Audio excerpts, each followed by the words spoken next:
آقا من امیر دیوتی و عذاب ندارم. آقا باید اینیمیا رو رنده کنیم. آقا اینیمیا رو بریم. چه خبره یا ابوالفضل؟ یا خدا ریختن سرم. آقا ریختن سرم یا ابوالفضل. یا خدا آقا بی‌عزیز آقا سرم. یا آی ببین داداش کثافت.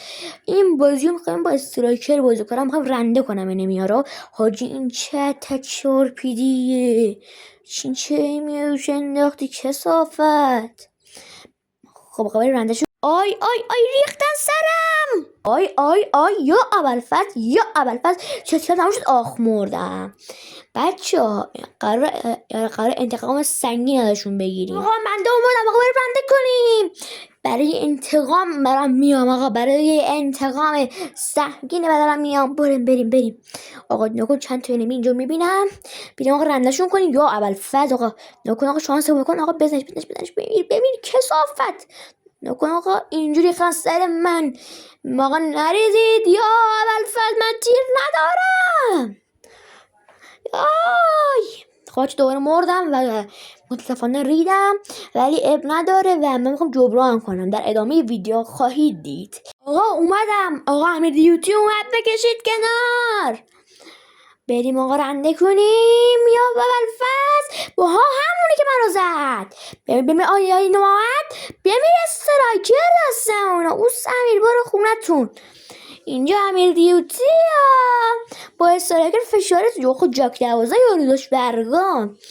خب بریم رنده کنیم ببینیم چه خبره. آقا این بالا که کشته نفر رو که از اون بالا داره میاد. یا ابوالفضل بیای همون یارو دوباره انتقام اومده. برو خونتون بابا. برو خونتون. انتقام سنگی دوباره من بخوری. یا ابوالفضل یا خدا برای همه جا کلاس آتشی زدم. حاجی اسمک بزنم. حاجی همه رو جلو دارم میبینم. بمیر. یه اجازه بکش. بمیر. روانی ناک شد دیگه. مرد. آی یورم کلاس آتشی داره. یا ابوالفضل نزدیک بمیرم. آی اچ پی شده یک. حاجی در رو. برو ببین چی میرسه. بمیر کثافت. بمیر مونم از این. بمیر داداش بمیر. 3 بار رو زدمت.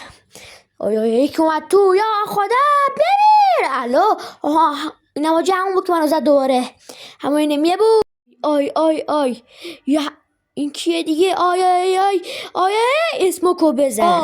وای حاجی منو ناکم کردن دوباره. اینا انتقام بگیرم یا نه آقا. بریم من انتقام. یا خدا هر چه بپرم. خب آقا برو. یا ابوالفضل دوباره هم یارو ناک شد. تا 4 بار زدمش. پرتو در آوردم. آی دارم میرم. نمیشه سگیم. یا ابوالفضل نمین تو رو خدا نمین. آی وای دوباره مردم. وای بچه ما نفر دوم شده خدا رو شکر حداقل.